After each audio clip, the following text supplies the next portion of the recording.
হরে কৃষ্ণ বন্ধুরা, রেবস ব্লগে আপনাদের সকলকে স্বাগত জানাচ্ছি। আর আমরা দুজনে সোনাকে নিয়ে একটু এসেছি ইস্কনের এই দিকটায়। তো ইস্কনের বাইরেটা যে সব দোকানগুলো আছে সেই দোকানগুলোর দিকে একটু এসেছি। তো সোনার একটু শীতের পোশাক কয়েকটা কেনার জন্যে, কারণ এখানে মায়াপুরে প্রচণ্ড ঠান্ডা। তো ওই জন্যে ওর জন্য আর আছে, তো আর কয়েকটা শীতের পোশাক কিনে দিয়ে তারপরে সোনার বাবা চলে যাবে কালকে। তো ওই জন্যেই কিনতে এসেছি আর একটু ইস্কনটা ঘুরতে এসেছি। তো অনেক দিন হয়ে গেল তো ইস্কনে যাওয়া হয়নি, তো ওই জন্য একটু ইস্কনে ভেতরে যাব, গিয়ে একটু খাওয়া দাওয়া করবো। এই যে ইস্কনের ভেতরে চলে এসেছি আর এখানে দেখুন প্রচণ্ড ভিড়ও আছে। তো আজকে বাইরে আর আমরা একটু বিকালের দিকেই বেরিয়েছি, যাতে তাড়াতাড়ি এখানের কাজগুলো সেরে দিয়ে তারপরে আবার বাড়ি যেতে পারি। তো নালে অনেকটা রাত হয়ে গেলে আবার সে ঠান্ডা পড়বে। তো সোনার এমনিতে ঠান্ডা লেগেছে, আমারও ঠান্ডা লেগেছে। তো ওই জন্য তাড়াতাড়ি করে এখানে দয়ে করে খাওয়া দাওয়া করে তারপরে দর্শন করেই বাড়ি চলে যাব। আর যা যা কাজ আছে সেগুলো করে দিয়ে তাড়াতাড়ি করে বাড়ি চলে যাব। আর এখানেই দেখুন বাইরে থেকে আপনাদেরকে দেখাচ্ছি ইস্কন মন্দিরটা, অনেক দিন পর দেখছি। আর এই জায়গাটাতে এই জন্যই এসেছি, এখানে ফুচকা খাবো বলে। তো এখান থেকে ফুচকা খেয়ে তারপরে যা যা খাওয়া দাওয়ার স্টলগুলো সব এই জায়গাটাই আছে। তো ওই জন্যই এখানটায় এসেছি। তো খাওয়া দাওয়া করে তারপরে আবার যাব। তো এখানে এখন আমি একটু ফুচকা খাচ্ছি। তো আসলে ইস্কন মন্দিরের ভেতরে আসলে বেশিরভাগ সময় এই ফুচকা মোমো তো এইগুলোই খাওয়া হয়। তো আমার থেকে ফুচকা খাওয়া হয়ে গেছে, এখন এবারে মোমো আমার খাওয়া হয়ে গেছে, সোনার বাবা বাকি ছিল। তো ওই জন্য সোনার বাবা একটু খেয়ে নিচ্ছে। আর এখন শীতের বেলা ছোট, তো ওই জন্যে তাড়াতাড়ি সন্ধে হয়ে যাচ্ছে আর আমরা একটু বেলা করেই এসেছিলাম।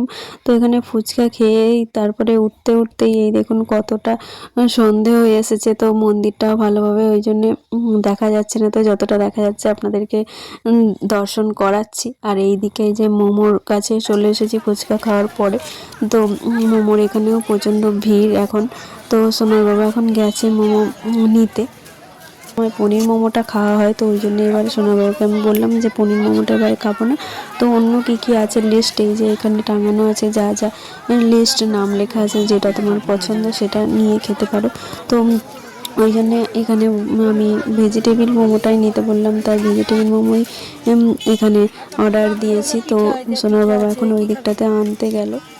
আর সোনার বাবার কালকে টিকিট আছে, তো ওই জন্যই চলে যাবে আর আমি এখন মায়াপুরে থাকবো। তো ওই জন্যে এখন সোনার বাবা যেহেতু চলে যাবে তাই একটু আসলাম ইস্কন মন্দিরে ঘুরতে। তো অনেক দিন তো হয়েও গেল আসিনি, এইবারে প্রথম এসে আজকে আসলাম। তো মন্দিরের বাইরে যে দোকানগুলো গিয়েছিলাম সেই দোকানেতে শীতের পোশাক বাচ্চাদের তেমন কিছুই পাওয়া যাচ্ছিল না, ওই জন্য ওখান থেকে আর নেইনি। তো একেবারে আবার বাউনপুকুরে যাব, এখানে যা আছে নেওয়ার আমাদের মোমো অর্ডার দেওয়া আছে ওটা নিয়ে খেয়ে তারপর আর যা যা কিছু কিনে তারপরে চলে যাব বাউনপুকুরে। তো ওখান থেকে শীতের পোশাক নিয়ে তারপরেই বাড়ি যাব। তো ওখানে সব কিছু পাওয়া যাবে। আর এই দেখুন ফাইনালি চলে এসেছে আমাদের মোমোটা। তো এখানে আমার খাওয়া দাওয়া হয়ে গেছে, সোনার বাবা একটু খেয়ে নিচ্ছে মোমোটা নিয়ে। তারপরে ওইদিকে গিয়ে এখন আমরা চলে এসেছি একটু ঝালমুড়ি পার্সেল করতে। তো একেবারে বাড়ি নিয়েই চলে যাব, কারণ এখানে বসে খেতে গেলে অনেকটা লেট হয়ে যাবে, রাত হয়ে এসছে আর প্রচণ্ড ঠান্ডা।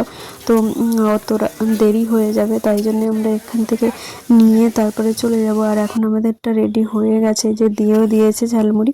তো এখন এবার বাড়ির দিকে বেরোনো যাক, তো চলুন।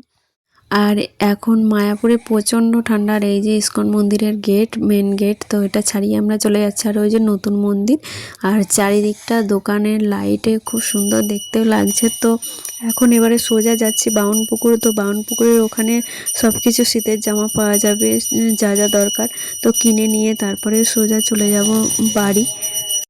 এত শীতের মধ্যেও কিন্তু প্রচণ্ড লোকের ভিড়, এই দেখুন চারিদিকটা পুরো লোক জমজমাটি হয়ে আছে। আর এখন আমরা চলে এসেছি বাউনপুকুরে। তো এই বস্ত্রালয় থেকে সোনার যা যা কেনার শীতের জিনিসগুলো কিনে নিয়ে বাড়ি চলে এসেছি। এখানে মোজা, টুপি, তারপরে হচ্ছে হাত মোজা, এইগুলো সব কিনেছি। তো আজকের মতো ভিডিওটা এই পর্যন্তই। ভিডিওটা কেমন লাগলো অবশ্যই কমেন্টে জানাবেন। অনেক দিন পর ভিডিও। সবাই ভালো থাকবেন, সুস্থ থাকবেন, দেখা হচ্ছে নেক্সট ব্লগে।